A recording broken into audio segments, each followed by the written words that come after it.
আরজি করের নিন্দাজনক ঘটনার পরে প্রতিটি স্বাস্থ্য কেন্দ্র থেকে স্কুল কলেজ প্রতিটি কেন্দ্রে চলছে কড়া নিরাপত্তা।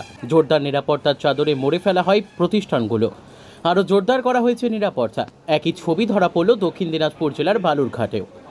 এদিন বুধবার দক্ষিণ দিনাজপুর জেলার বালুরঘাট শহরে বালুরঘাটের একাধিক স্কুল থেকে নার্সিং ট্রেনিং সেন্টার সব খতিয়ে দেখছে ডিএসপি হেডকোয়ার্টার বিক্রম প্রসাদ। এদিন মূলত প্রতিষ্ঠানগুলোর নিরাপত্তা কী পর্যায়ে রয়েছে, পাশাপাশি সিসিটিভি ক্যামেরা পর্যাপ্ত পরিমাণে রয়েছে কিনা সেই সময় বিষয় এদিন খতিয়ে দেখেন ডিএসপি হেডকোয়ার্টার বিক্রম প্রসাদ। পাশাপাশি নিরাপত্তা আরও জোরদার করার নির্দেশ দেওয়া হয়। তবে জানা যায় দক্ষিণ দিনাজপুর জেলা বালুরঘাট এমনিতেই শান্তিপ্রিয় জায়গা, তবুও নিরাপত্তা জোরদার করতে নির্দেশ প্রশাসনের। এই বিষয়ে নার্সিং ট্রেনিং সেন্টারের প্রিন্সিপাল, পাশাপাশি বিদ্যালয়ের প্রধান শিক্ষিকা ও ডিএসপি হেডকোয়ার্টার সংবাদ মাধ্যমের মুখোমুখি হয়ে বিস্তারিত কি বললেন শুনব। তার বিষয়গুলি খতিয়ে দেখতে কী দেখলেন, কী কী সমস্যা আপনারা বললেন, কী কী? আমাদের এখানে প্রত্যেকটা স্কুলে, নার্সিং ট্রেনিং স্কুলগুলোতে নিরাপত্তা বিষয়ক যে ব্যবস্থাগুলো আছে অনেক দিন থেকে, তার মধ্যে একটা হলো সিকিউরিটি গেটে, একটা হলো ওয়ার্ডের জন্য সবসময়কার হস্টেলে থাকার জন্য, কিন্তু ইঞ্জিনিয়ারিং সমস্ত স্টুডেন্টরা তো ওয়ার্ডের পোস্টটা কিন্তু অনেকদিন থেকেই আমাদের এখন আমরা পাইনি। ইদানিং একটা কথা হয়েছে, পাওয়া যাবে কথা হয়েছে, আমরা টেন্ডার ইস্যু করেছি। তো সেই ওয়ার্ডেন পোস্টটা পেলে ওদেরকে ইন বিটুইন হোস্টেল দেখার ব্যবস্থাটা খানিকটা করা যাবে। আজকে ডিএসপি স্যার হঠাৎ এসেছিলেন আমাদের কাছে। এর আগে আমরা একটা মিটিং করেছিলাম ডিএম স্যারের সাথে সিকিউরিটি নিয়ে।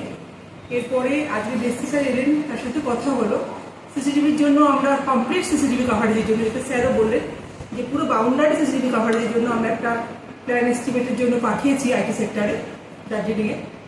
এখানে যেহেতু নেই, দার্জিলিংয়ে আছে আমাদের এখানকারটা, সেখানে পাঠিয়েছি আমরা, সেটা আসবে। আর স্যার আমাদের পুরো বিল্ডিংটা ঘুরে দেখলেন, অ্যাডিস বিল্ডিংটা শুদ্ধ ঘুরে দেখলেন। আমাদের কোনো জায়গায় বাউন্ডারি ওয়ালটা খুব ছোট, আর গ্রিলের গেট যেটা বেয়ে উঠতেও পারে, সহজেই ক্রস করা যায়, ওই জায়গাটার জন্য স্যার বললেন যে আমরা একটা যদি এখন প্ল্যান এস্টিমেট করার জন্য পিডব্লিউডিকে চিঠি পাঠাই, তাহলে স্যার সেটাকে ফরওয়ার্ড করে দেবেন, যাতে করে খুব তাড়াতাড়ি ইস্যু হয়। এটা একটা বড় দিক। আর একটা হলো বিল্ডিংয়ের ঠিক বাইরেই পুরোনো ভাঙা কোয়ার্টার রয়েছে, যেখানে কেউ থাকে না, কিন্তু সেখানে মাঝে মধ্যেই দেখা যায় দু একজন করে লোক থাকে, ড্রাগ এডিক্টেড বা এরকম ধরনের একটু অ্যাবনর্মাল বা কিছু, তারা মাঝে মধ্যেই ওই মেয়েদের কোয়ার্টারের দিকে একদৃষ্টে তাকিয়ে থাকে। এত কাছাকাছি যে মেয়েদের অসুবিধে হয়, জানলা খোলা রাখা খুব মুশকিল হয়, আর জানলা খোলা না রাখলে গরমে থাকা কষ্টকর। সেই জায়গাটাও সেটা দৃষ্টি আকর্ষণ করেছি আমরা শুনতে পেলাম এই প্রসঙ্গে যে ওই জায়গাটা, ওই কোয়ার্টারগুলো ফ্রেশ করে একটা নতুন করে মেডিসিন স্টোর করার জন্য ভাবা হয়েছে। চিপ মেডিকেল স্টোর যেটা করা হয় হসপিটালগুলো, সেটা এখানে নেই, সেটা করার জন্য ভাবা হয়েছে। তাহলে তো আমরা আশা করবো যে এটা প্রবলেমটা কমে যাবে, ওখানে নতুন যাতায়াত থাকে। আর আমরা নিজেরা কালকে মিটিং করেছিলাম আমাদের স্টুডেন্টদের সাথে। ওরা কয়েকদিন ছুটিতে ছিল, 15ই আগস্ট ছুটি ছিল বলে সেই সময় কদিন ছুটিতে গেছিল।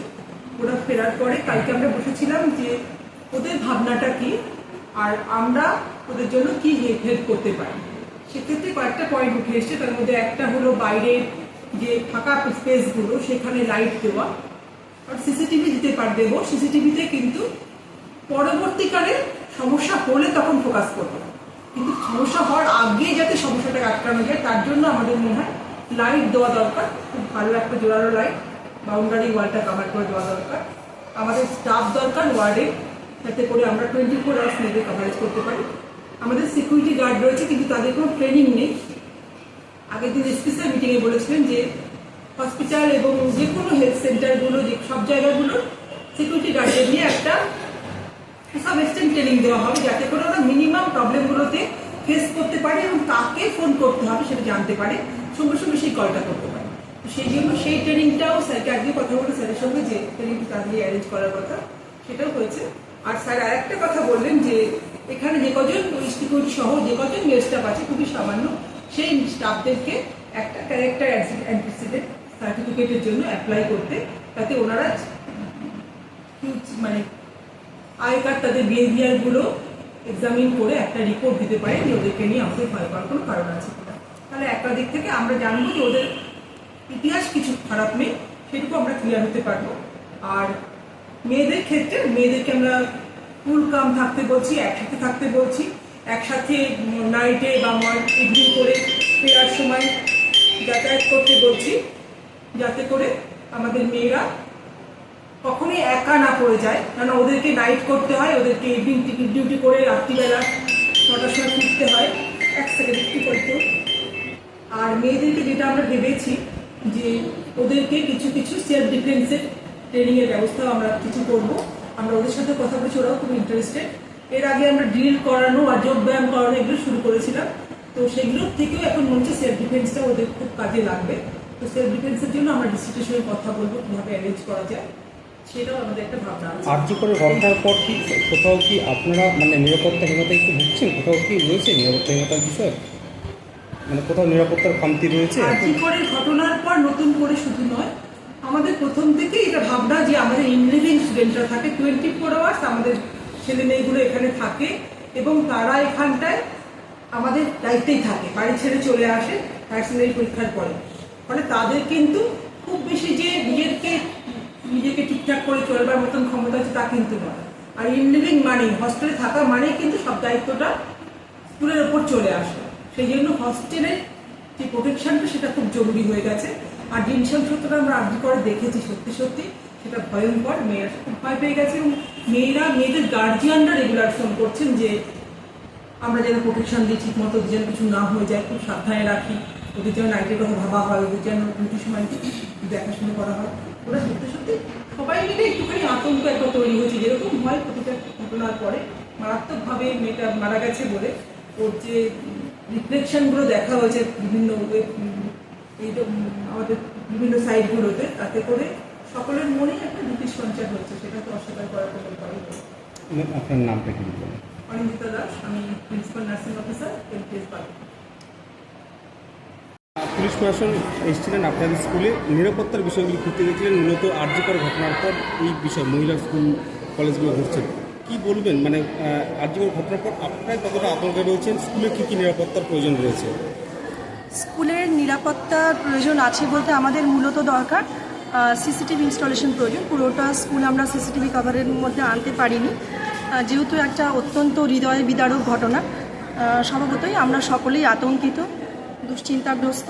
মেয়েদের নিরাপত্তা নিয়ে সত্যিই আমরা গার্জেন মহলেও খবর পাচ্ছি, তারাও ভীষণ আতঙ্কিত, জিজ্ঞেস করছেন মাঝে মধ্যে যে স্কুলে কী কী সিকিউরিটি ব্যাপার আছে। তো আমরা প্রশাসনকে অসংখ্য ধন্যবাদ জানাই যে তারা এই পদক্ষেপটা নিয়েছেন। আজকে ডিএসপি জোনাল হেডকোয়ার্টার স্যার নিজে এসে আমাদের সমস্ত নিরাপত্তা ব্যবস্থা যা আছে না আছে খুঁটিয়ে দেখেছেন এবং তিনি কিভাবে আরও জোরদার সিকিউরিটি আমরা করতে পারি সে বিষয়ে সুপরামর্শ দিয়েছেন। আশা করি আমরা যেভাবে সাহায্য পাচ্ছি বিভিন্ন দপ্তর থেকে, আমরা নিরাপত্তা বিষয়ে আরও সুদৃঢ় করতে হবে। এমনিতে আমাদের বালুরঘাটে যথেষ্ট শান্তশিষ্ট শহর, কোনোরকম উপদ্রব অশান্তি নেই, আমরা ভালো আছি। ভালো এখানকার যারা অভিভাবক বা লোকাল যারা আছে তারা প্রত্যেকেই ভীষণ হেল্পফুল।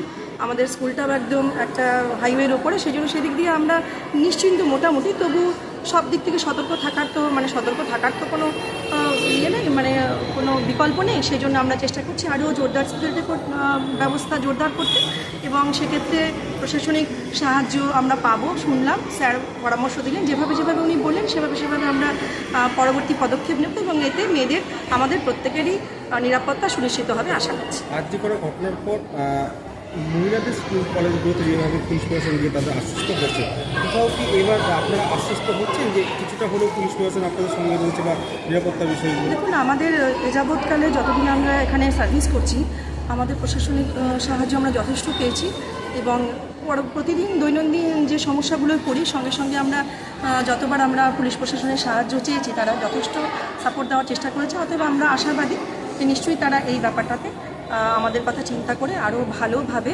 আরও সুদৃঢ় কিছু পদক্ষেপ ওনারা নেবেন, আমরা আশাবাদী। আশাতেই তো জীবন, বলুন, আশাহত হলে তো আর এগোতেই পারবো না। ভবিষ্যৎ প্রজন্মকে তৈরি করছি আমরা, তাদের স্বপ্ন দেখাই আমরা, তাদের শুধু আতঙ্কগ্রস্ত না করে একটা নতুন স্বপ্ন নতুন দিন দিতে পারি সেই চেষ্টাই করছি। আর সেক্ষেত্রে চেষ্টা করছি সবাই যদি পাশে থাকে তাহলে নিশ্চয়ই আমরা আবার একটা নতুন ভোট দেখব। সুবিচার পাক, কার্যকর, আমরা সেটা সবাই চাই সেটা চাই এবং অতি সত্ত্বর হোক, একটা অবস্থায় ফিরে আসুক, বাচ্চারা মানসিক শান্তি পাক, আমরাও শান্তি পাই। সেই জায়গাটা খুব কষ্টকর জায়গা, সেই জন্য বারবার ওই স্কুল স্কুলে আমি আর ওই বাচ্চাদের মধ্যে ওই আলোচনাগুলো আর করতে চাইছি না। সবাই নিজেরাই সচেতন, সবাই দেখতে পাচ্ছে সব জায়গায়। মানে আপনার দোষীরা নাম? শাস্তি পাক, এটাই আমরা চাচ্ছি, আমাদের ভগবানের কাছে এটাই প্রার্থনা। আপনার নাম? পম্পা দাস, প্রধান শিক্ষিকা, বালুরঘাট আশুতোষ বালিকা বিদ্যালয়। কলেজ ঘুরছেন মূলত মহিলাদের যেসব স্কুল কলেজগুলো সেগুলো ঘুরছেন, কী বিষয় যদি একটু বলেন? বিষয় হচ্ছে এটা একটা সিকিউরিটি অডিট বলতে পারি। প্রত্যেকটা ফিমেল ইনস্টিটিউশন যেগুলো আছে সেখানে সিসিটিভি পর্যাপ্ত আছে কিনা, যে সিসিটিভিগুলো আছে সেগুলো ওয়ার্কিং কন্ডিশনে আছে কিনা, এই বিষয়গুলো একটু দেখে নাও। পাশাপাশি সেখানে যারা স্টাফসরা আছেন, বিশেষ করে মেল স্টাফ যারা আছেন ক্যাজুয়াল বা পার্মানেন্ট, তাদের ক্যারেক্টার অ্যান্টিসিডেন্ট ভেরিফাই করিয়ে নেওয়া, বা রিসেন্ট পাস্টে তাদের কোনো রকমের কোনো ইনসিডেন্ট আছে কিনা সেইগুলো চেক করিয়ে নেওয়া। এই বিষয়ে স্কুলের যারা হেড অফ দ্য ইনস্টিটিউট আছেন তাদেরকে গাইড করে দেওয়া, এবং তাদের যদি কোনো রকমের কোনো ইনসিকিউরিটি ফিল হয় সেটা তারা আমাদের সাথে ফ্রিলি শেয়ার করতে পারেন। স্কুলে বাচ্চা মেয়েরা পড়ছে, নার্সিং ইনস্টিটিউটে যে মেয়েরা ট্রেনিং নিচ্ছে, তাদের কোনো রকমের কোনো সিকিউরিটি রিলেটেড থ্রেড বা অন্য কোনো রকমের সমস্যা ফিল হচ্ছে কিনা, এই জিনিসগুলো তাদের সাথে ইন্টারাকশানের মধ্যে জেনে নেওয়া, এটাই আমাদের মেইন লক্ষ্য। তারপর জন্যই আমরা আজকে সিকিউরিটি অডিটে বেরিয়েছি। মূলত আজকে বালুরঘাট টাউনের যে সকল গার্লস ইনস্টিটিউট আছে সেগুলো ভিজিট করে আমরা এই সিকিউরিটি অডিটটা করছি। বেশিরভাগ ক্ষেত্রে দেখা যাচ্ছে যে পর্যাপ্ত সিসিটিভি নেই, সেক্ষেত্রে তারা কী ব্যবস্থা নেওয়া হবে? আমরা অলরেডি তাদেরকে গাইড করেছি যে কনসার্ন যারা অথরিটি আছে থ্রু প্রপার চ্যানেলে তারা তাদের কাছে রিকুইজিশন করবে, এবং সেখান থেকে আমার দৃঢ় বিশ্বাস যে নিশ্চয়ই অ্যালটমেন্ট আসলে তারা পর্যাপ্ত সিসিটিভি ইনস্টল করতে পারবে। বালুরঘাট থেকে আবির রঞ্জন দাসের রিপোর্ট, এক্সপ্রেস কলকাতা।